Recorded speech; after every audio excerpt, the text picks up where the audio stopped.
내년도 대입 수시 지원 전략 중에 학생부 교과 전형에 대해서 설명을 쭉 하고 있습니다. 네, 두 번째 강의에서 만나게 되는 중대부에서 근무하고 있는 김상철입니다. 자, 안녕하세요. 저는 서울 영동고등학교에 근무하고 있는 윤상형입니다.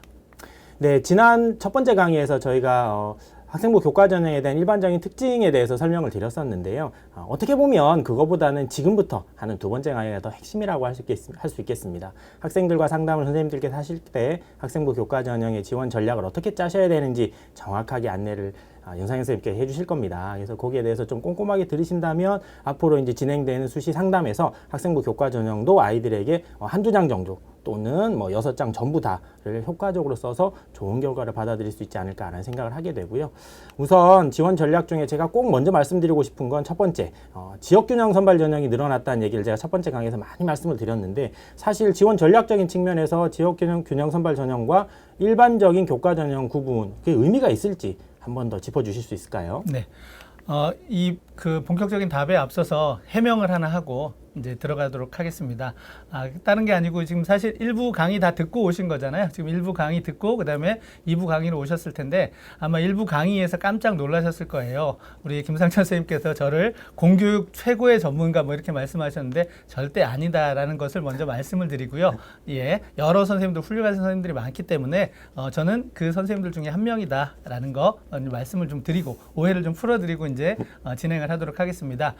이제 많은 그 선생님들이 궁금해하시는 부분이에요. 그 지역균형 전형 말씀을 되게 많이 듣잖아요. 또는 이제 학교장 추천 전형. 그 다음에 또 학생부 교과 전형. 이게 이제 어떤 차이가 있느냐, 이걸 또 궁금해 하시는 분들이 좀 있어서 요걸 이제 한번 좀 답을 좀 드려야 되겠다라고 이제 마음 먹고 제가 슬라이드를 준비를 했습니다. 자, 이제 대학별로 이제 몇 대학을 좀 가져와 봤는데, 덕성여대를 보시면 이제 일반 전형이 있고요. 학생부 100%, 그 다음에 추천 전형해서 이제 고교 추천 전형이 있습니다. 보시면 전형 방법도 이제 교과 100%, 교과 100% 똑같죠. 뭐 모집 인원도 큰 차이는 없고요. 다만 이제 수능 최저가 있느냐 없느냐, 학생부 반영해서 일부 과목을 반영하느냐 전 과목을 반영하느냐 이렇게 참 차이가 있어요. 그 다음에 가천대를 보시면 역시 두 가지 유형의 교과 전형이 있는데 하나는 일반이고 하나는 추천이에요. 역시 보시면 이제 전형 방법하고 이제 수능 최저 이쪽에서 조금 더 차이가 있는데 그러면 되게 차이가 큰 것 같다라고 느끼시는 분들도 있으시겠지만 사실은 딱 보면 아시겠지만 교과 100% 교과를 중심으로 한다라는 측면에 있어서 큰 차이는 없다라는 거죠. 그러면 지역균형 전형과 그 외 교과 전형의 차이는 뭐냐? 추천을 받고 안 받고냐라고 하는데 사실은 뭐 추천을 받는 것도 있고 추천을 받지 않는 것도 있어요. 지금 보시면 알겠지만은 추천 인원의 제한이 지금 뭐 덕성여대도 그렇고 명지대도 그렇고 가천대도 그렇고 추천 전형이지만 추천 전형에 추천 인원의 제한을 두지는 않거든요. 그러니까 추천의 제한이 있느냐 없느냐로 결정이 되는 것도 아니고 수능 최저가 있고 없고로 결정이 되는 부분도 아니고, 그래서 결론적으로 이제 말씀을 드리면 뭐냐면 요거예요. 대부분 다 지역균형이라든가 교과 전형, 그러니까 그 외의 교과 전형에 차이는 없다. 대부분 다 이제 교과 위주의 전형이라는 점. 그러니까 학생부 교과 전형이 가장 큰 바운더리라고 하면 이제 그 안에 지역균형 전형이라는 게 있고요. 또 지역균형 전형의 다른 별칭이 학교장 추천 전형이라고 볼 수 있습니다. 왜냐하면 추천을 많이 이제 받는 대학들이 많기 때문이죠. 그리고 이제 추천 전형이 아닌 경우는 그냥 일반 학생부 교과 전형 이렇게 이제 생각해 두시면 좋을 것 같습니다. 그렇다면 교과가 100%거나 아니면 네네. 결정적인 영향을 미친다는 측면에서는 거의 다 같다. 네, 이 말씀을 그렇죠. 꼭 해주시고 싶었던 거군요. 그렇죠. 학생부 교과 전형이기 때문에 교과의 중요성이 가장 크다라는 측면에서는 뭐 추천을 기반으로 한 지역균형 전형이라든가 아니면 추천이 필요 없는 지역균형 전형이라든가 아니면 그 외의 학생부 교과 전형이라든가 모두가 다 동일하다라고 말씀을 드릴 수 있을 것 같습니다. 네, 좋습니다. 두 번째 질문을 드리고 싶은데 방금 전에 이제 추천 전형 말씀을 많이 하셨는데요. 그러면 추천 전형의 인원의 제한이 있는 경우에 네네. 그 제한이 사실 의미가 있는지 너무 궁금합니다. 예, 요것도 이제 선생님들이 좀 많이 궁금해 하시는 것 같은데, 제가 사실은 선생님들이 뭘 궁금해 하실까를 먼저 이렇게 리스트를 뽑았어요. 그러니까 제가 이제 만약에 진학을 상담한다라고 했을 때 뭘 궁금할까 그래서 교과 전형에서 쭉 이렇게 뽑았던 것 중이라서 아마 선생님들도 궁금해 하셔야 됩니다. 혹시 궁금하지 않는데 제가 설명을 드리고 있으면 제가 약간 무안한데, 일단은 저는 궁금했어요. 왜 추천 인원의 제한을 둘 것이냐. 그러면 자, 추천 인원의 제한을 두는데 지금 경기대 같은 경우는 20명. 이렇게 또 인원으로 두죠. 경희대 같은 경우는 5%, 고려대 같은 경우는 4% 이렇게 이제 인원을 줘요. 그러니까 비율로 주는데 사실은 이제 인원으로 주는 경우하고 이제 비율로 주는 경우는 비율이면 이제 학교 규모에 따라서 추천 인원이 달라지겠죠. 그래서 이렇게 이제 여러 대학들이 추천 인원에 제한을 두는데 제가 이제 궁금한 건 뭐냐면 추천 인원에 제한을 뒀을 때 그게 의미가 있으려면 사실 그 일선 학교에서 추천 인원을 넘어서 아이들이 희망을 해야 되잖아요. 그렇죠, 그렇죠. 그러니까 10명인데 희망하는 사람은 20명이에요. 그러면 이제 누구한테 줄 것이냐 이런 부분이 되는데 10명을 줄 수 있는데 5명만 희망을 해요. 이런 경우면 뭐 다 줘도 괜찮은 거잖아요. 그렇죠. 물론 이제 다 준다고 다 붙는 건 아니겠지만 그래서 이게 중요한 게 뭐냐면 추천 인원을 다 채울 수 있느냐 이런 부분이에요. 그래서 고려대하고 이제 연세대를 비교를 해보면 비슷한 수준인데 고려대는 4%, 연세대학교는 저 밑에 있는데 5%예요. 그러면 200명을 만약에 기준으로 한다면 4%면은 한 16명, 그다음에 맞나요? 아니면 8명. 8명. 그다음에 그다음에 5%면은 이제 10명 이렇게 되겠죠. 이런 경우 이제 인원을 다 채울 수 있을 것 같다라고 생각이 드시죠. 왜냐면 최상위권 대학이기 때문에. 그렇죠. 그렇지만 고려대하고 연세대가 조금 달라요. 이제 고려대 같은 경우는 전형간에 복수 지원이 가능하잖아요. 그렇죠. 근데 연세대는 전형간에 복수 지원이 안 돼요. 네. 그래서 내가 추천을 받게 되면 학생부 종합전형 활동우수형이라든가 국제형의 지원을 못 한다라는 거죠. 그럼 둘 중에 하나를 선택해야 되는데 그럴 경우에 이제 학교나 학생에 따라서 다르겠지만 추천을 포기하고 학생부 종합전형으로 선택하는 경우가 있습니다. 그래서 고려대는 사실 추천 인원을 채우는 경우가 대부분 대학이고요. 연세대는 그런 대학들도 있지만 또 그렇지 못한 대학도 있다라는 부분. 요걸 좀 알고 계시면 좋을 것 같고요. 그다음에 이제 서강대 성균관대도 비슷한 수준인데 사실은 서강대학교는 지금 몇 명이냐면 10명이에요. 성균관대 같은 경우는 10%. 그러니까 작년에는 4%였다가 이제 올해 10%로 좀 늘렸죠. 사실 추천 인원에 여유가 있는데 그러면 그만큼의 인원을 학교에서 다 채우느냐? 학교에 따라서 채우는 대학들도 채우는 고등학교도 있지만 채우지 못하는 경우도 많이 있다라는 거죠. 그러면 결국은 저 인원은 사실 그렇게 큰 의미는 없다라는 거. 이제 서강대 같은 경우는 이제 대학에 확인을 해봤더니 학교당 평균 2명 정도 이제 추천을 한다 이렇게 이야기를 합니다. 자, 그다음에 이제 숙명여대 같은 경우는 여대니까 당연히 여학생만 추천을 하겠죠. 여학생 기준 10%예요. 그럼 이제 숙명여대는 몇 명 정도 이제 추천을 하느냐 봤을 때 역시 마찬가지로 정원을 다 채우지 못하고 있습니다. 그래서 그거 좀 생각을 해 주셔야 될 것 같고요. 만약에 그럼 추천 인원에 제한이 없는 경우는 어떠냐라고 했을 때 추천 인원에 제한이 없는 경우 이제 대표적인 대학이 건국대인데 건국대 같은 경우도 이제 학교당 뭐 1명을 추천하는 경우도 있고 그다음에 이제 4명을 추천하는 경우도 있어요. 그래서 4명 이상을 좀 넘어가는 대학은 그렇게 많지 않더라. 이게 이제 대학마다 조사를 했을 때 제가 이제 내린 결론이거든요. 그렇다면 결국은 추천 인원에 제한이 있다 하더라도 대학에 따라서는 추천 인원을 채우지 못하는 경우가 이제 많이 있다라는 부분. 그래서 추천 인원에 있고 없고는 사실은 어느 대학은 의미가 있을 수 있지만 어느 대학은 크게 의미가 있지 않다라고 볼 수 있을 것 같습니다. 선생님 말씀 들어보니까 저희 학교도 몇몇 대학을 제외하고는 못 채웠던 걸로 네, 기억을 네, 합니다. 네. 그래서 그게 중요한 부분인 것 같아요. 네.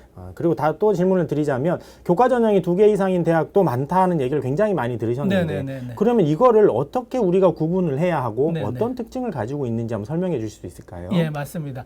지금 몇 대학을 제가 가져와 봤는데요. 뭐 경기대, 수원대, 안양대 이런 대학들이 지금은 두 종류 이상의 교과 전형을 운영하는 대학인데 앞서도 잠깐 언급이 되었지만 두 종류의 학생부 교과 전형을 운영하는 경우에는 이제 대부분 한쪽은 추천, 한쪽은 일반 이렇게 이제 될 수 있습니다. 그래서 뭐 그렇지 않은 경우도 있지만 이제 몇 대학을 사례를 통해서 이제 좀 말씀을 좀 드려보도록 할게요. 일단 제일 중요한 게 뭐냐면 입시 결과이기 때문에 입시 결과를 쭉 한번 보시면 되는데 사실은 첫 번째 이제 경기대부터 좀 설명을 드려보도록 할게요. 경기대는 이제 학교장 추천과 그다음에 학교자 추천이 필요 없는 일반 교과 성적 우수자 이렇게 두 가지가 있잖아요. 근데 입시 결과를 한번 보시면 교과 성적 우수자는 이제 2.74 50% 기준으로 그다음에 학교장 추천 같은 경우는 이제 2.99였어요. 그다음에 70%도 보니까 교과 성적 우수자하고 학교장 추천 쪽에서 학교장 추천 전형의 성적이 조금 더 아래로 내려가 있죠. 무슨 말이냐면 두 전형의 차이가 이제 하나가 있어요. 교과 성적 우수자 같은 경우는 최저가 없죠. 하지만 이제 학교장 추천 같은 경우는 최저가 있어요. 그러니까 최저가 있기 때문에 입시 결과가 조금은 더 아래로 이제 형성이 되는 그런 모습들을 좀 볼 수 있고요. 그다음에 두 번째 안양대학교인데 자, 전형 명칭에서 일단 특징이 드러나죠. 아리 학생부 교과, 그다음에 아리 학생부 면접 이렇게 됐기 때문에 아래쪽은 면접이 있구나라고 이렇게 생각하실 수 있겠죠. 그래서 면접을 포함하고 있는 전형이 입시 결과가 조금 더 낮게 나오는 것을 보실 수 있습니다. 자, 그다음에 이제 한신대의 경우인데 교과 우수자 1, 교과 우수자 2예요. 사실 전형 명칭만 놓고 보자면 어떤 이제 차이가 있을지를 잘 모를 수 있는데 입시 결과를 보니까 2 쪽이 조금 더 낮게 형성이 돼 있어요. 자, 그래서 이제 비교를 해보면 학생부 교과 우수자 1은 전체 교과 중에서 이제 9개 과목만 선택해서 들어가는 거고요. 학생부 교과 우수자 2 같은 경우 인문계는 전체 국어 교과를 넣는 거죠. 그러니까 선택을 할 수가 없는 거예요. 그러니까 위쪽은 선택을 할 수 있고 아래쪽은 선택을 할 수 없기 때문에 선택을 할 수 있는 경우가 여러 교과 중에서 좋은 것만 골라오다 보니까 입시 결과가 조금 더 높아지죠. 그래서 이렇게 2개 이상의 교과 전형을 실시하는 경우에 입시 결과가 차이가 있습니다. 근데 일반적으로 꼭 그런 건 아니에요. 다른 경우도 있을 수 있지만 일반적으로는 수능 최저가 있거나 아니면 면접이 있거나 아니면 교과 반영 방법에서 조금 더 이렇게 그 범위가 좁거나 이런 경우, 그러니까 넓거나가 돼야 되겠죠. 이런 경우가 아마 이제 입시 결과가 다른 전형에 비해서는 조금 더 낮게 나온다라고 이렇게 말씀을 좀 드릴 수 있을 것 같습니다. 좀 정리를 해보자면 이렇게 되죠.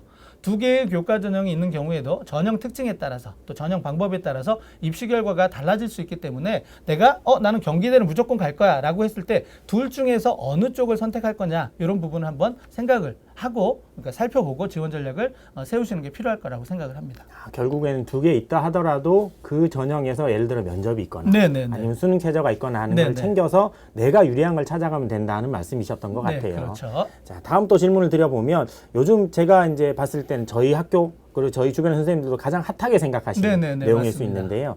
대학들 중에 이제 학생부 교과 전형인데도 서류 평가를 이제 하는 대학들이 점점 늘어나고 네네네. 있습니다. 그럼 이 대학에 어떤 아이들이 지원을 해야 되는지가 가장 고민인데요. 네네. 그러려면 서류 평가의 영향력이 어느 정도 발생을 할 수 있느냐. 요거에 대해 좀 설명을 해주시면 많은 도움을 받을 수 있을 것 같습니다. 예, 제가 이제 답변을 좀 드리도록 하겠습니다. 일단은 서류 평가를 한다. 학생부 교과 전형인데 서류 평가를 한다. 앞서 이제 일부에서 김상철 선생님께서 이제 대학 구분을 해 주시면서 아마 그 정보를 좀 얻으셨을 것 같은데 지금 보여드리는 이제 5개 대학이 특별히 이제 서류 평가를 하는 쪽이에요. 전형 방법을 보시면 대부분 다 서류 평가, 서류 종합 평가 명칭은 다르지만 이제 서류 평가라는 측면에서 같죠. 다만 이제 성균관대 같은 경우는 정성 평가 20. 그래서 이제 위에 이제 나머지 대학들하고 조금 다르다라는 걸 보실 수 있는데 그러면 이 정성 평가라고 하는 부분, 이 서류 평가의 방법이 어떻게 되느냐? 우리가 단순하게 생각할 때 서류 평가는 어디에서 많이 언급이 되었냐면 학생부 종합전형에서 언급이 된 거거든요. 그러면 학생부 종합전형에서 말하는 서류 평가와 학생부 교과전형에서 말하는 서류 평가가 같냐 다르냐? 자, 같을까요? 다를까요? 저는 다르다고 생각합니다. 네.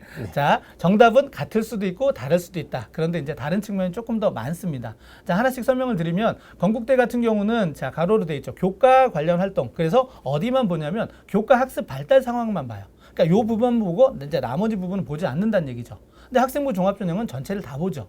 그렇기 때문에 이제 학생부 종합전형에서의 서류평가하고는 조금 다르고요.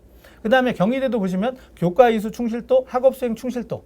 그러니까 교과 전형이기 때문에 서류를 검토한다 하더라도 학업과 관련된 부분을 주로 본다는 거죠.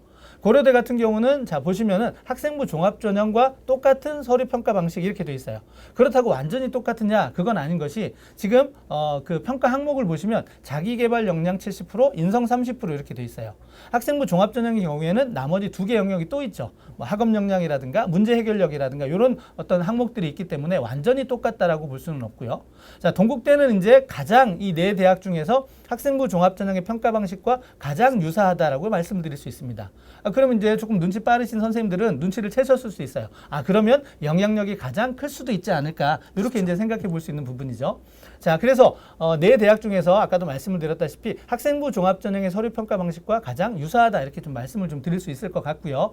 성균관대는 아까 말씀을 드렸던 것처럼 다른 부분을 보는 것이 아니라 이제 진로 선택 과목이라든가 전문 교과 요 부분에 대한 정성 평가를 보는 부분이고요. 이게 결국은 뭐냐면 학업 수월성이라든가 학업의 충실성 이런 부분을 본다라는 측면에서 위에 있는 네 대학과 조금 차이가 있다 이렇게 말씀을 좀 드릴 수 있을 것 같고요. 자, 그다음에 이제 그 중에서 이제 한 대학의 입시 결과를 한번 가져와 봤는데 이제 동국대학교입니다.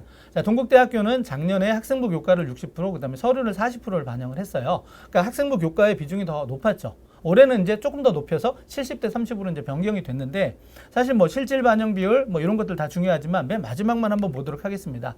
자, 지금 약간 슬라이드가 안 맞네요. 맨 마지막을 보시면은 명목상의 반영 비율이 높았던 학생부 교과 전형의 비율, 교과의 비율보다 서류의 비율이 훨씬 더 높아짐을 확인하실 수 있습니다. 이게 이제 무슨 얘기냐면 동국대 같은 경우는 사실은 전 교과를 반영하기보다는 뭘 반영하냐면 일부 과목만 반영하거든요. 상위 10개 과목만 반영을 해요. 그러면 아이들이 이제 내가 2.5등급이라 하더라도 사실은 2.5등급이 아닐 수 있는 거죠. 그 중에서 1등급이 많다면 그 아이는 1등급대가 될 수도 있는 거라서 결국은 뭐냐면 지원할 수 있는 풀 자체도 상당히 넓어지고요. 그다음에 전년도 입시 결과가 있기 때문에 비슷한 성적대 아이들이 많이 모인단 말이죠. 그러면 이제 교과 성적에서 비중은 높다 하더라도 사실은 그게 변별력을 좀 덜 가질 수 있다는 부분이고 결국은 합부를 결정하는 최종적인 부분에 있어서는 이 서류 평가가 조금 더 영향을 크게 줄 수도 있다는 거죠. 그래서 동국대의 경우에는 다른 대학들보다 오히려 서류 평가의 영향력이 좀 더 크다. 이렇게 이제 말씀을 좀 드릴 수 있을 것 같고요. 다른 대학들은 또 다른 부분이 있기 때문에 이런 것들은 좀 꼼꼼하게 확인하시면서 학생들을 좀 지도하시는 게 필요하지 않을까라고 생각을 합니다. 네, 서류 평가 같은 경우에는 많이 고민되실 거라고 생각합니다. 근데 윤상현 선생님께서 꼼꼼하게 잘 알려주셨고요. 자, 이제 다음 질문이 어떻게 보면 저도 이제 가장 궁금했던 질문 중에 또 하나인데요. 뭐냐 하면 학생부 교과백이다, 교과백이다 또는 뭐 국영수사만 반영한다, 단순한 단편적인 내용만 가지고 아이들을 상담을 하다 보면 굉장히 많은 얘기들을 듣게 됩니다. 왜 그러냐면 당연히 다 아시겠지만 뭐 등급마다 성적 반영 방법이 다를 수도 있고 그리고 진로 선택 과목의 반영 방법이 다르면 당연히 영향력이 크기 때문인데요. 거기에 대해서 좀 꼼꼼하게 설명해 주시면 좋을 것 같습니다. 네.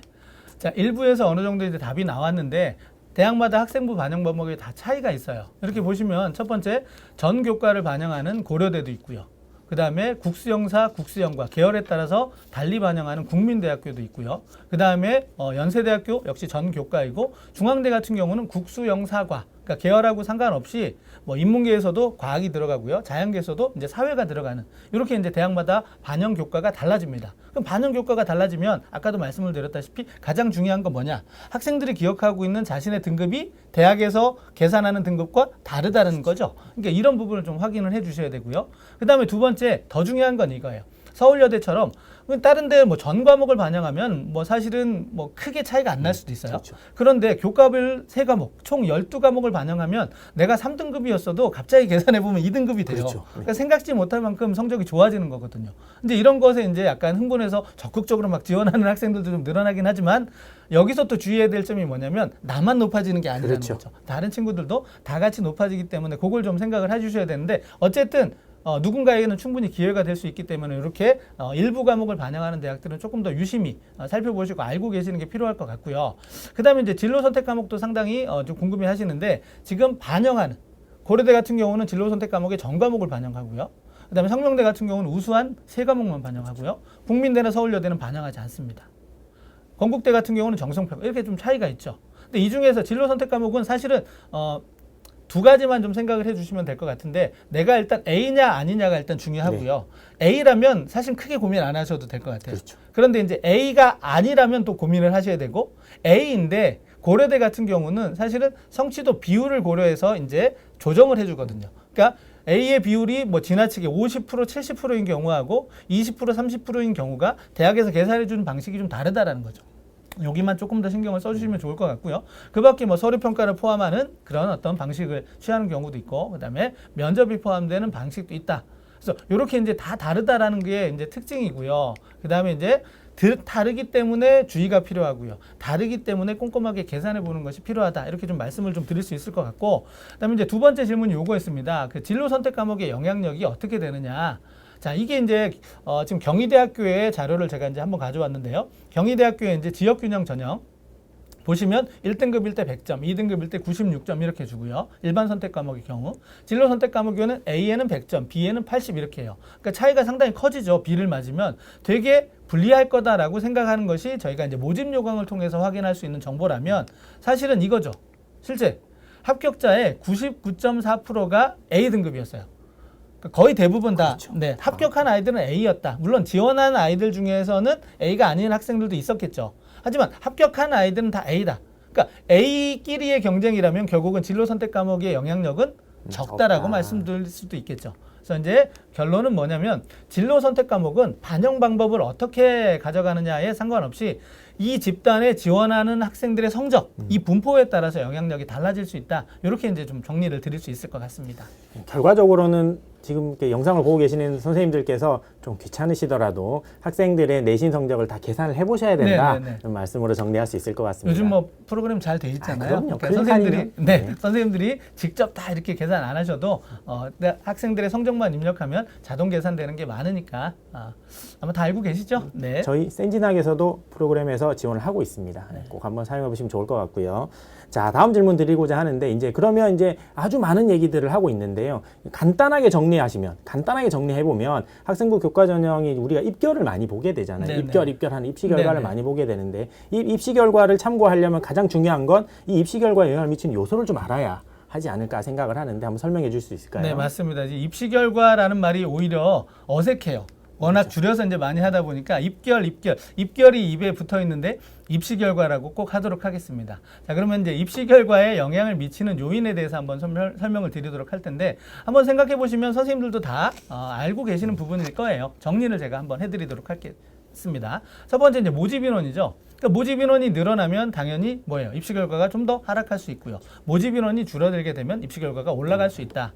그런데 이건 단순한 부분이고 사실은 한 대학에서 어느 모집 단위는 입시 결과가 모집 인원이 떨어졌는데 어느 모집 단위는 또 올라갈 수도 있어요. 그렇죠. 그럼 또 전체 규모를 또 한번 생각을 해야 되고요. 그 다음에 또 A라는 대학을 내가 지원하고자 하는데 A라는 대학의 어떤 그 모집 인원의 변화만 살피면 되느냐? 아니죠. A라는 대학과 비슷한 수준에 있는 대학들의 전체 모집 규모의 변화. 이거에 따라서 달라요. 그러니까 A라는 대학은 떨어졌는데 인원이 줄어들었는데 나머지 비슷한 수준의 나머지 대학들이 굉장히 많이 모집 인원이 증가했어요. 그러면 사실은 전체적으로 이 대학은 줄어들었다 하더라도 전체적으로 모집 인원의 증가에 따른 변화가 있을 수 있다는 거죠. 그렇죠. 이런 부분을 조금 주의 깊게 보셔야 될 것 같고요. 두 번째 이제 영향을 미치는 요인은 경쟁률입니다. 이것도 단순하게 생각하면 경쟁률이 높아지면 오고자 하는 아이들이 많잖아요. 그럼 이제 입시 결과가 당연히 올라가겠죠. 또 경쟁률이 낮으면 그만큼 뭐예요? 경쟁률이 낮다는 얘기는 입시 결과가 하락할 수 있는 그런 여지가 좀 있죠. 거기다가 또 이따가 좀 설명해 드리겠지만 충원율하고 또 맞물려 있거든요. 또 수능 최저의 어떤 충족률하고도 맞물려 있기 때문에 경쟁률은 단순한 그 명목상의 경쟁률만 보시지 말고 나머지 뭐 충원율이라든가 수능 최저 학력 기준의 충족률이라든가 이런 것들과 같이 이렇게 이제 맞물려서 어떤 영향을 좀 생각해 두셔야 되는데 기본적으로 경쟁률이 높으면 일단 올라갈 수 있는 입시 결과가 상승할 수 있는 요인이 있고요. 떨어지면 당연히 낮아지면 입시 결과가 낮아질 수 있는 그런 가능성이 있다. 이렇게 정리를 좀 해드릴 수 있을 것 같습니다. 자, 세 번째 이제 수능 최저 학력 기준이에요. 수능 최저 학력 기준은 당연히 이걸 충족을 해야지만 그 학생들이 사정 대상이 되는 거잖아요. 그러니까 수능 최저를 충족하지 못하면 그 아이들은 이제 경쟁률에서 빠지는 거죠. 그렇죠. 그래서 이제 수능 최저 학력 기준을 통과한 학생들만 대상으로 하는 것이 이제 뭐 실질 경쟁률 이렇게 이야기를 하기 때문에 그런 부분을 확인을 좀 해주셔야 되고요. 내가 우리 학생을 지원하고자 이렇게 보내고자 하는 대학의 그 최저 기준이 그 대학의 어떤 수준과 비교했을 때 기준이 좀 강하다라고 생각이 되면 사실은 충족하는 비율이 낮을 거예요. 그렇겠죠. 그러면은 당연히 실질 경쟁률은 낮아질 거고요. 그러면 평균점도 떨어질 거고 평균점보다 사실은 평균점에서 커트라인의 거리가 멀어질 가능성이 커요. 그래서 의외의 합격자가 좀 더 나올 수 있는 거죠. 그래서 수능 최저가 있냐 없느냐만 살피지 마시고 수능 최저가 있다면 그 대학과 비교했을 때 최저 기준이 적당하냐 아니면 좀 세냐 약하냐 이런 것들을 한번 같이 비교하시는 게 필요할 것 같고요. 그다음에 네 번째는 이제 역시 충원율입니다. 경쟁률이 10대 1이에요. 근데 충원율이 100%예요? 그럼 뭐예요? 경쟁률은 5대 1인 거죠. 그렇죠. 이렇게 해서 이제 충원율에 따라서 경쟁률이 달라질 수 있다는 부분 확인하셔야 되고요. 교과 전형에서 충원율이 중요한 이유는 뭐냐면 다른 전형에 비해서 충원율이 전반적으로 높아요. 그래서 충원율을 고려한 실질 경쟁률을 반드시 확인하시는 게 필요하다는 말씀을 좀 드리겠고요. 마지막 어떻게 보면 이게 가장 결정적이죠. 사실 입시 결과에 영향을 가장 미치는 요인은 앞서 설명을 드렸던 부분보다도 대학 선호도예요. 그러니까 우리가 흔히 생각하는 상위권 대학은 당연히 입시 결과가 높을 거고요. 중위권이나 중하위권 대학은 그보다는 조금 더 낮을 거다라는 부분을 좀 감안하시면서 입시 결과를 확인하시는 게 좀 필요하다라고 말씀을 좀 드릴 수 있을 것 같습니다.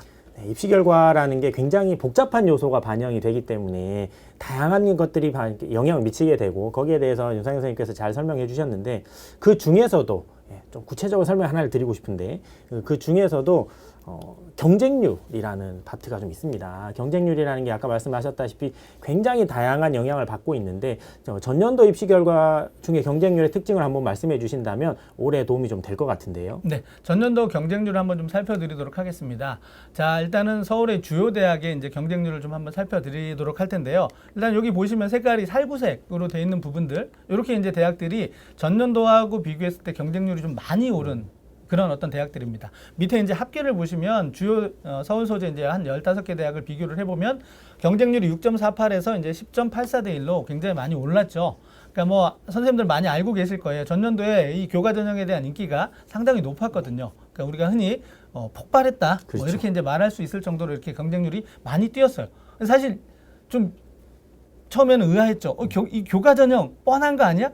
입시 결과가 다 나와 있는데 왜 들어가지? 그렇죠. 이렇게 이제 생각했는데 또 학생들이 생각했던 기대 심리는 조금 더 달랐던 것 같아요. 그래서 경쟁률이 높아진 대학들의 원인을 좀 한번 생각을 해보면 일단 건국대 같은 경우는 선호도가 높은 대학이기도 하지만 사실은 경쟁률이 거의 3배 이렇게 뛰었거든요. 근데 이제 첫 번째는 추천 인원의 제한이 없다. 이런 게 좀 이유가 좀 됐었을 것 같고요. 그 다음에 최저 기준이 있습니다. 그러니까 최저 기준을 맞추면 합격할 수 있을 거다라고 하는 그런 기대 심리. 사실 기대 심리가 없으면 이렇게 지원율이 늘어날 수가 없는데 기대 심리가 좀 많이 작용을 했던 대학이 이제 건국대라고 생각이 되고요. 그다음에 이제 동국대가 이렇게 2배 이상 정도, 2배 가까이 뛴 이유는 뭐냐면 아까도 잠깐 말씀을 드렸는데 동국대의 그 학생부 반영 방식이 조금 다릅니다. 그러니까 동국대학교 같은 경우는 어떤 특징이 있냐면 전교과를 반영하는 대학이 아니고 상위 10개 과목을 반영해요. 그래서 나는 3등급인데 10개만 뽑아보니까 뭐 1등급이 될 수도 그렇죠. 있고 2등급이 될 수도 있어요. 이런 경우가 되면 생각보다 나는 다른 대학, 전교과를 반영하는 데는 지원할 수 없지만 동국대는 내가 지원해 볼 수 있겠다라고 이제 생각이 되겠잖아요. 그래서 이제 경쟁률이 좀 더 높아진 그런 원인이라고 볼 수 있을 것 같고요. 서울시립대 같은 경우도 2배 가까이 올랐는데 서울시립대는 기준이 3개예요. 3개 합 7, 8 이렇게 되거든요. 그러니까 3개를 기준으로 하기 때문에 사실 3과목을 다 잘하기가 쉽진 않잖아요. 그렇죠. 그러니까 당연히 학생들이 생각할 때 최저 기준 충족이 조금 낮아지지 않을까? 그러면 역시 마찬가지로 내가 교과 성적이 좀 부족하다 하더라도 한번 의외의 결과를 좀 노려볼 수 있지 않을까? 이런 어떤 그런 특징이 있는 대학이라서 좀 경쟁률이 높아졌다라고 생각이 되고요. 그다음에 반대로 이제 노란색으로 되어 있는 대학들은 이제 경쟁률이 좀 상대적으로 낮은 대학들인데 일단 보시면은 연세대하고 이화여대 같은 경우는 일단은 뭐가 없냐면 최저 기준이 없어요. 네, 그게 이제 가장 큰 특징이고요. 그다음에 이제 그 중앙대 안성 캠퍼스 같은 경우는 사실은 중앙대가 같은 대학이잖아요. 하지만 이제 캠퍼스 위치가 다르기 때문에 서울 소재의 대학들과 비교했을 때 상당히 경쟁률이 낮은 모습을 좀 볼 수 있습니다. 그래서 이런 부분들 경쟁률이 낮은 경우에 왜 이제 낮은지 이런 부분들을 좀 확인하시면서 나중에 학생들한테 이런 부분을 좀 추천해 주시면 어떨까 싶습니다. 자, 이제 수도권 대학들도 한번 좀 살펴드리도록 할 텐데 특징은 크게 다르지 않습니다. 전체적으로 2021학년도에 비해서 경쟁률이 상승을 했고요. 상승을 한 것 중에 최저 기준이 있는 대학들은 역시 기대 심리가 좀 작용을 해서 경쟁률 상승이 조금 더 두드러졌고요. 최저 기준이 없는 쪽은 아무래도 전년도 입시 결과에 내가 못 미친다면 특별히 기대할 수 있는 부분이 없다라고 생각해서인지 경쟁률이 조금 더 낮은 모습을 좀 보였습니다. 이런 특징들이 이제 경쟁률 상에 나타난 특징이 아닐까라고 정리를 해볼 수 있을 것 같습니다.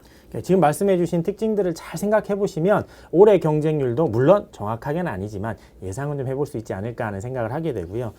그리고 또 입시 결과에 대해서 또 질문을 하나를 드리고자 하는데 입시 결과가 대학마다 차이가 좀 있을까에 대한 고민을 하게 되는 것 같아요. 그러니까 2022학년도 입시 결과가 대학마다 어느 정도 차이가 있느냐는 말씀을 제가 드리고자 하는데 그 이유는 당연히 전년도와 비교했을 때겠죠. 예. 전년도와 비교해서 어떤 특징인지 좀 짚어주시면 선생님들께서 입시 결과를 읽는데 좀 더 도움이 되지 않을까 하는 생각을 해봅니다. 예. 그러면 이제 전년도 이제 입시 결과부터 한번 좀 비교를 드리도록 하겠습니다. 사실 이게 그 경영학과를 기준으로 해서 이제 서울의 주요 대학을 쭉 이렇게 뽑아를 봤습니다. 주위 이제 뭐 연세대학교부터 밑에 이제 세종대학교까지 이렇게 쭉 돼 있는데 보시면 이제 입시 결과를 보고자 하기 때문에 연세대학교는 지금 이제 전체 경영학과에서 50% 컷이 1.4. 고려대는 1.6, 서강대는 1.3 이렇게 쭉 되는데 전체적으로 보시면 아까 제가 말씀을 드렸던 입시 결과에 영향을 미치는 5가지 요인 중에 가장 결정적인 거 그게 뭐였죠? 대학 선호도였습니다. 그래서 대학 선호도에 따라서 사실은 입시 결과가 차이가 나죠. 그래서 선호도가 높은 상위권 대학들의 입시 결과가 선호도가 조금 더 낮다라고 판단이 되는 중위권, 중하위권 대학보다는 당연히 좀 높게 결과가 형성이 되는데요. 이 중에서도 이제 보시면 저희가 이제 비슷한 수준의 대학이라고 알려져 있는 연세대학교, 고려대학교의 차이가 있어요. 연세대학교는 1.4등급인데 고려대학교는 1.6등급이란 말이죠. 이제 이게 이제 차이가 뭐냐라는 거죠. 그러면 연세대학교는 수능 최저가 없고 고려대학교는 수능 최저가 있다. 이런 것들이 이제 좀 영향을 준 부분이라서 비슷한 수준의 대학에서도 최저 기준이 있는 경우는 입시 결과가 조금 더 낮아질 가능성이 있고요. 그다음에 최저 기준이 없는 경우에는 입시 결과가 조금 더 이제 높아질 수 있는 그런 여지가 좀 있다라는 부분을 좀 특징적으로 좀 보시면 좋을 것 같고요. 그다음에 이제 동국대학교 같은 경우는 지금 비슷한 수준의 위에 있는 건국대라든가 홍익대, 숙명여대하고 비교했을 때도 조금 더 차이가 있잖아요. 이런 부분은 이제 아까 말씀을 드렸던 뭐죠? 반영 방식에 그렇죠. 있어서 전 서류장. 과목을 반영하지 않고 그다음에 상위 10과목을 반영하는 데다가 서류 평가까지 이제 들어간다라는 이런 부분들이 이제 아마 이제 영향을 미친 요인이라고 생각이 되고요. 그다음에 이제 충원율이 이렇게 보시면 알겠지만 500%가 넘는 그런 어떤 대학들도 있습니다. 그럼 충원율이 저렇게 높으면 500%면 뭐예요? 정원에 이제 5배를 계속해서 추가 합격을 냈다라는 건데 그럼에도 불구하고 한양대 1.5, 건국대 1.7, 국민대 2등급 이건 이제 선생님들이 좀 알고 계셔야 될 부분이 뭐냐면 충원율이 저렇게 돌았는데도 불구하고 뭐예요? 입시 결과가 생각만큼 많이 안 내려간다는 거죠. 그래서 교과 성적이 좋은 아이들이 전국에 굉장히 많다. 그렇죠. 이런 부분들을 좀 확인할 수 있을 것 같고요. 그다음에 이제 두 번째 기계공학과 이제 자연계 쪽도 마찬가지로 좀 살펴드리도록 할 텐데 큰 특징은 다르지 않습니다. 그러니까 아까 인문계 쪽에서 설명을 드렸던 부분하고 거의 대동소이하기 때문에 이제 이렇게 이제 정리를 좀 드릴 거라고 정리를 드려볼 수 있을 것 같습니다. 기본적으로 선호도에 따른 입시 결과의 어떤 차이는 있다. 하지만 수능 최저 학력 기준이라든가 이제 다른 요소들이 영향을 줄 수도 있다. 이런 부분을 좀 확인하시면 좋을 것 같고요. 그다음에 이제 많은 그 선생님들이 궁금해하시는 부분이에요. 2021 대입하고 2022 대입에서의 학생부 교과 전형의 입시 결과의 변화. 이거 저도 굉장히 궁금해서 대학마다 이렇게 다 비교를 해봤어요. 그래서 여러 대학들을 비교를 해봤는데 모든 대학에서 이게 결론부터 제가 말씀을 드릴게요. 자. 2021 대입과 22 대입의 입시 결과 변화를 일반화하기가 어렵다라는 게 사실은 결론이에요. 그러니까 어느 대학은 보면은 전체적으로 조금 오른 것 같고요. 또 비슷한 수준인데 어느 대학은 또 떨어진 것도 같고요. 또 한 대학에서 어느 모집 단위는 올랐고요. 또 어느 모집 단위는 또 떨어졌고요. 그래서 이걸 어떻게 일반화시킬 수 있을까를 고민했는데 제가 내린 결론은 이겁니다. 일반화하기는 조금 어렵다라는 측면이 좀 있었어요. 그래서 서울시립대에 이제 무작위로 제가 한 15개 정도를 가져와 봤는데 그 중에서 이제 인문계도 좀 섞여 있고 자연계도 섞여 있는데 파란색으로 표시된 그 합격자 평균이 이제 전년도에 비해서 입시 결과가 상승한 그런 모집 단위이고요. 빨간색으로 이제 체크한 그런 모집 단위는 전년도에 비해서 하락한 그런 모집 단위가 될 텐데 일단 여기 15개 중에서는 모집 그 상승한 쪽이 9개, 그다음에 하락한 쪽이 6개 그래요. 그러면 이제 오른 거 아니냐라고 생각할 수 있겠지만 아까도 말씀드렸죠. 다른 대학에서 또 다른 결과가 또 나타나기 때문에 사실은 일반화하기 어렵다라는 부분이 이제 제 결론이라고 좀 말씀을 좀 드릴 수 있을 것 같습니다. 이어서 이제 만약에 변화가 크지 않았다라고 제가 결론을 내렸습니다. 이건 제 결론이에요. 다른 선생님들은 조금 다르게 생각을 하실 수도 있을 것 같아요. 그렇죠. 왜냐하면 워낙 또 이제 다양한 그 대학의 표본을 가지고 연구를 하시다 보면은 저와는 다른 또 결론을 내릴 수 있기 때문에 다른 것도 제 주관이 좀 많이 들어갔지만 이 부분에서 저의 주관이 좀 많이 들어갔기 때문에 선생님들께서는 들어보시고 타당하다 싶으시면 제 의견을 따라 주셔도 되겠지만 그렇지 않다면 또 선생님 나름대로 분석을 해보셔도 좋을 것 같습니다. 자, 그럼 이어서 좀 설명을 드리도록 할게요. 변화가 크지 않았다라고 저는 판단을 했는데 그 이유가 뭘까? 일단은 뭐예요? 첫 번째, 교과 전형의 모집 인원이 증가를 했어요.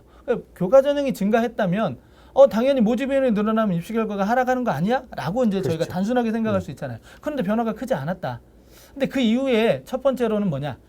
그러나 학생부 종합전형의 모집 인원은 감소했다. 그러니까 주요 대학 기준이에요. 주요 대학 기준으로 교과 전형의 모집 인원은 증가했지만 반대급부로 뭐예요? 학생부 종합전형의 모집 인원이 줄어들었다는. 그러니까 두 전형 모두가 학생부 위주의 전형이기 때문에 서로 이렇게 맞물려서 어떤 영향을 주고받지 않았을까? 이게 이제 첫 번째라고 말씀을 드릴 수 있고요. 두 번째, 경쟁률이 많이 증가했다라는 거죠. 경쟁률이 많이 증가하면 당연히 뭐예요? 입시 결과를 또 끌어올릴 수 있는 요인이 되잖아요. 그렇죠. 그러니까 모집 인원은 증가했지만 그동안 숨어있던 아이들, 나 교과 전형 성적 괜찮은데 그동안 안 썼어. 근데 그런 아이들까지 같이 지원을 해요. 그다음에 이제 졸업생들도 지원을 했어요. 그러면 졸업생들 중에서도 성적이 우수했는데 교과 전형으로 전년도에 합격을 못했던 친구들도 올해는 지원했다. 그러면 역시 마찬가지로 성적의 하락을 좀 막았을 수도 있지 않을까 이렇게 이제 생각을 하고요. 세 번째 이제 어느 정도 이게 좀 결정적일 수 있는데 진로 선택 과목의 평가 방식. 그러니까 2021학년도의 진로 선택 과목은 상대 평가였잖아요. 그렇죠. 근데 2022학년도 대입부터는 이제 절대 평가예요. 그렇죠. 그러니까 당연히 등급 계산에서 빠지는 거죠. 그래서 그러다 보니까 전체 아이들의 성적이 약간은 좀 올라가 있는 그런 상태. 그런 입시 결과이기 때문에 변화가 크지 않았을까라고 생각이 되고요. 그 다음에 뭐 요것도 영향을 줬을 수 있을 것 같아요. 전년도에 비해서 학령 인구가 한 14,000명 정도가 늘었어요. 그러면 학교에서 뭐큰 변화가 아닐 수 있겠지만 1등급의 숫자, 2등급의 숫자도 좀 더 늘어났을 수 있다는 거죠. 그래서 이런 어떤 네 가지 이유가 작용을 해서 큰 변화를 일으키지 않았을까라고 생각하는 것이 제 이제 분석입니다. 이런 것들 참고해 주시면 좋을 것 같아요. 학생부 교과 전형의 결과가 뭐 올라갔다, 성적이 내려갔다, 아니면 비슷했다라는 생각은 말씀하셨겠지만 분석하는 뭐 선생님들마다 다를 수 있겠죠. 근데 굉장히 중요한 말씀을 많이 해주셨는데 그 속에서 이제 하나의 포인트를 잡아 본다면 제가 생각했을 때는 A라는 학생이 가라는 대학에 지원을 하겠다라고 하면 그 대학만의 케이스만 보는 게 가장 더 정확하겠다. 그렇죠. 네. 전반적인 흐름보다는. 네. 그래서 그 대학에 대해서 연구해 봐야 되겠다는 생각을 하게 되는 부분이었던 것 같습니다. 네. 이제 또 질문 하나 거의 이제 마무리되어 가고 있는데요. 질문 하나 더 드려보면 이건 어떻게 보면 이제 제가 첫 번째 강의에서 강조했던 부분인 것 같습니다. 수능 최저학력 기준이 절대적일 수 있다. 그럼 수능 최저학력 기준에 따라서 경쟁률이나 입시 결과가 실질적으로 어떻게 변했는지 한번 보여주신다면 참고하기 좋을 것 같습니다. 네, 요거 뭐 간단해서 자료로 제가 설명을 드리면 될 것 같아요. 일단은 대학 간 보시면 성균관대, 서강대, 그다음에 한양대, 이화여대. 성균관대, 서강대는 최저가 있죠. 한양대하고 이화여대는 최저가 없어요. 자, 그 다음에 이제 동일 대학 중에서 2개 이상의 교과 전형을 운영하는 대학들이 있다라고 말씀을 드렸죠. 가천대에서 학생부 우수자는 최저가 있고요. 그 다음에 지역균형은 최저가 없습니다. 자, 세종대에서도 학생부 우수자는 최저가 있고요. 그 다음에 세종대 지역균형은 최저가 없었어요. 하지만 이제 올해 세종대가 이게 전년도 기준이거든요. 그러니까 올해는 세종대는 두 전형을 하나로 합쳤습니다. 그래서 지역균형 전형이라는 이름으로 바뀌었고 그 다음에 최저를 두고 있어요. 그러니까 만약에 세종대 입시 결과를 만약에 전년도 입시 결과를 보고 싶다면 지역균형을 보면 안 되고 그렇죠. 학생부 우수자를 보는 게 그렇죠. 오히려 조금 더 가깝겠죠. 왜냐하면 최저가 있었으니까요. 근데 그 최저에도 변화가 있으니까 이런 부분 좀 참고하시면 좋을 것 같고요. 뭐 결론 딱 보시면 나오죠. 최저가 있는 경우하고 없는 경우, 있는 경우가 경쟁률이 상대적으로 높습니다. 그 이유는 뭐 단순하죠. 학생들이 최저가 있기 때문에 내가 최저만 맞추면 아무래도 붙을 수 있지 않을까라는 기대 심리. 그 다음에 최저가 있기 때문에 최저 통과율이 낮으면 입시 결과가 떨어지지 않을까라고 하는 그런 기대 심리. 이런 것들 때문에 이제 경쟁률의 차이를 좀 보였다라고 생각이 되고요. 자, 그 다음에 이제 두 번째 실질 경쟁률 부분. 그러니까 수능 최저 학력 기준이 있으면 그걸 충족한 학생들만이 경쟁의 대상이니까 이런 경우에 이제 실질 경쟁률이 의미가 있을 텐데 위에 있는 자료는 고려대학교 자료입니다. 전년도에 세계합 6, 그 다음에 세계합 5, 세계합 6 이렇게 됐었는데 보시면 최저 충족률이 37.1%, 그다음에 46.5%. 그러니까 상대적으로 최저 기준이 높다라고 생각이 되니까 최저 충족률이 좀 낮았죠. 그래서 경쟁률은 8.8대 1이지만 최저 충족한 비율이 37.1%이기 때문에 실질 경쟁률은 3분의 1로 줄어들겠죠. 거기에다가 이제 충원율이 131%면 또 계산을 하면 훨씬 더 낮아져요. 그럼 실질 경쟁률이라는 건 명목상 경쟁률은 8.8대 1이었지만 인문계 기준으로 실질 경쟁률은 훨씬 더 낮아야 된다는 걸 보실 수 있죠. 그다음에 아래 이제 표는 어떤 대학이냐면 경희대학교예요. 경희대학교는 이제 2개 합 5를 기준으로 하는데 경쟁률은 인문계 9.3대 1, 자연계 11.1대 1이었어요. 근데 최저 충족률 보니까 어때요? 위에 있는 고려대보다 훨씬 더 이제 기준이 약하다라고 생각이 되니까 최저 충족률이 훨씬 높죠. 그러니까 이제 오른쪽에 보시는 것처럼 실질 경쟁률 또한 명목상의 경쟁률과 큰 차이는 없습니다. 그런데 이제 여기서 하나 빠뜨린 자료가 있어요. 제가 일부러 이제 집어넣지 않았거든요. 선생님들이 좀 더 생각해 보시라고. 저기 실질 경쟁률 7.5대 1, 8.5대 1 이게 다가 아니죠. 여기서 이제 놓치고 있는 부분, 저희가 빠뜨렸던 부분이 뭐냐면 충원율이죠. 자, 충원율이 이제 더 들어가야 돼요. 충원율이 만약에 100%라면 결국은 뭐예요? 절반으로 실질 경쟁률 떨어지겠죠. 이런 부분들. 그래서 제가 여기서 이제 드리고 싶은 말씀은 뭐냐면 수능 최저 학력 기준이 좀 강하다라고 하면 당연히 충족률이 낮아질 거고요. 충족률이 낮아지면 실질 경쟁률이 떨어질 거라는 거. 그래서 앞서도 제가 강조해드렸던 부분인데 지원하고자 하는 대학의 수능 최저 학력 기준의 적절성 요걸 한번 따져보셔야 돼요. 거기에 따라서 실질 경쟁률에 많은 차이가 있다는 부분을 꼭 기억하셨으면 좋겠습니다. 그 다음에 수능 최저학력 기준 변화에 따라서 변화. 좀 말이 어색하긴 하네요. 수능 최저학력 기준 변화에 따라서 나타날 수 있는 변화가 뭐냐라는 거. 지금 이제 인하대학교 자료인데 제가 한번 살펴드리도록 하겠습니다. 2021학년도에 수능 최저학력 기준은 3개 합 7, 2개 합 4였어요. 근데 2022학년도에는 2개 합 5, 그 다음에 2개 합 5 이렇게 동일했죠. 자, 이렇게 이제 최저학력 기준이 완화되었잖아요. 완화되다 보니까 이제 입시 결과가 어떻게 달라졌느냐? 첫 번째 수능 최저 충족률이에요. 인문계 기준으로 34%대였던 것이 인문계 기준으로 50%까지 올라갔죠. 자, 그 다음에 보시면 이제 실질 경쟁률 같은 경우도 인문계 기준으로 3대 1이었던 것이 4.5대 1로 올랐습니다. 그러니까 최저 충족률이 높아지니까 실질 경쟁률도 높아졌죠. 이것이 이제 입시 결과에 어떤 영향을 미쳤느냐라고 봤을 때 평균점에서 2.81이었던 인문계의 평균이 2.73으로. 그다음에 자연계는 그렇게 크게 변화가 없었네요. 그런데 이제 70% 컷을 보니까 조금 더 변화가 커요. 3.98, 4.03이었던 70% 컷이 3.48, 2.99로 이렇게 올라갔죠. 그러니까 수능 최저학력 기준이 강하면 평균점의 변화가 적더라도 평균점에서 커트라인의 거리가 멀어질 수 있어요. 이런 부분이 이제 전략적으로 그 수능 학생부 교과 전형에서 수능 최저학력 기준의 활용도거든요. 그래서 이런 부분을 조금 더 유심히 보시면 좋지 않을까라고 생각을 합니다. 자, 그 다음에 이제 입시 결과 마지막으로 좀 정리를 드리도록 하겠습니다.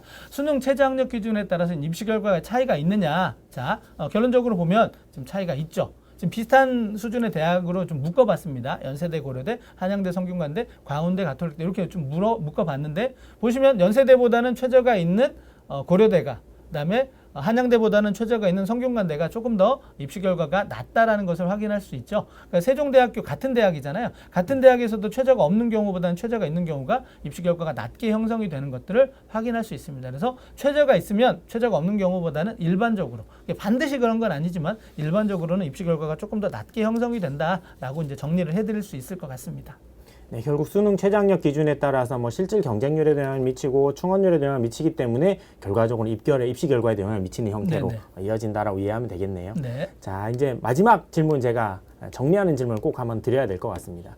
그렇다면 아주 긴 시간 많은 내용을 들으셨는데 우리 선생님들께서 학생부 교과 전형을 지원을 아이들에게 안내할 때 꼭 알아야 되는 핵심적인 특징과 지원 전략이 있다면 어떤 게 있을까요? 자, 이제 길고 긴 그 설명의 끝 마지막 슬라이드입니다. 자, 학생부 교과 전형의 전반적인 특징과 지원 전략을 한번 정리를 해보도록 하겠습니다. 자, 첫 번째 경쟁률이 상승했어요. 작년에 엄청나게 많이 상승했죠. 그런데 이제 올해는 어떨 것이냐 한번 생각을 해보셔야 될 것 같아요. 이게 저희가 예측한다고 그대로 되는 부분은 아니기 때문에 사실은 뭐 예측이 의미가 없을 수도 있지만 또 예측을 하지 않으면 분석을 할 수가 없고 분석을 못하면 또 지원 전략을 세우기가 어렵잖아요. 근데 작년에 경쟁률이 상승한 원인은 뭐냐면 약간 붐도 좀 있었어요.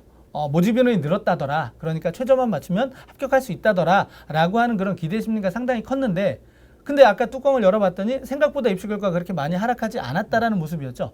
그러면 이런 것들을 알고 있다면 올해의 경쟁률은 어떻게 될까요? 그만큼 작년만큼 경쟁률이 높아지지 않을 수도 있지 않을까라고 좀 조심스럽게 생각해 볼 수 있는데 또 이제 또 다른 이유로 이제 경쟁률 상승을 또 이끌어낼 수도 있기 때문에 이런 것들은 좀 신중하게 접근해 보셔야 될 것 같고요. 그다음에 두 번째, 다른 전형에 비해서 충원률이 높다. 이건 뭐 거의 팩트예요. 그렇죠? 그래서 사실은 최초 합격을 보고 지원하는 건 좀 무의미하고요. 네, 추가 합격을 노리고 이제 지원을 하는 것이 되게 좋다. 그래서 반드시 충원률을 확인을 하셔야 되고요. 그러니까 충원률에 따라서 실질 경쟁률이 달라진다는 부분도 확인하시면서 지원 전략을 세우시는 게 필요하다라는 말씀드리고요. 세 번째, 학종과 병행해서 지원 전략을 세우는 게 바람직하다. 이건 무슨 얘기냐면 사실은 똑같이 학생부 위주의 전형이잖아요. 그러니까 교과 6개, 종합 6개 이렇게 쓰는 건 사실 의미가 좀 없다라고 생각이 돼요. 그러니까 학생부 종합 전형은 서류평가에서의 불확실성, 그 다음에 또 이제 내 성적이 정량적으로 판단되지 않는다라는 부분에 있어서 예측이 교과보다는 조금 더 어렵죠. 그에 비해서 교과는 전년도 입시 결과가 있는 상태에서 그냥 교과의 영향력이 뭐 굉장히 높기 때문에 사실은 우리가 확인할 수 있는, 좀 예측할 수 있는 부분이 조금 더 많이 있어요. 그런데 그래서 학생부 종합전형은 내가 조금 더 상향 지원을 한다 하더라도 합격할 수 있을 것 같은 기대 심리가 좀 있는데 그에 비해서 교과 전형 같은 경우는 내가 3등급 대인데 전년도 입시 결과가 1등급이에요. 그걸 보고 내가 무모하게 지원한다고 했을 때 합격 가능성이 그만큼 높아지진 않죠. 그래서 결국은 교과 전형은 상향 지원의 카드로 쓰긴 좀 어렵다. 그런데 다 6개를 붙어봐야 무슨 의미가 있어요.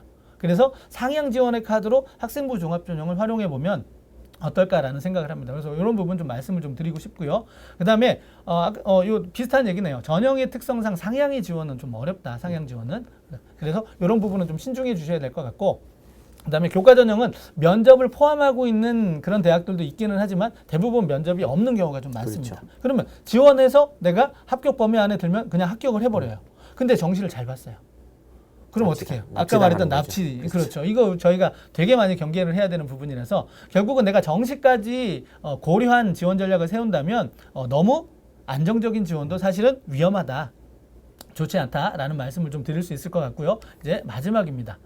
교과 전형은 정시하고 비슷해요. 숫자로 가는 거죠. 그래서 결국은 전년도 입시 결과를 활용을 해야 돼요. 그런데 그대로 활용하시면 안 되고 전년도와 달라진 부분이 뭐가 있는지 앞서 1부에서 김상철 선생님께서 꼼꼼히 짚어주셨거든요. 전년도와 달라진 부분 반드시 확인하고 지원하시는 게 필요할 거라고 생각을 합니다. 자, 이렇게 이제 5가지 제가 이제 학생부 교과 전형의 특징과 지원 전략 말씀을 드렸고요.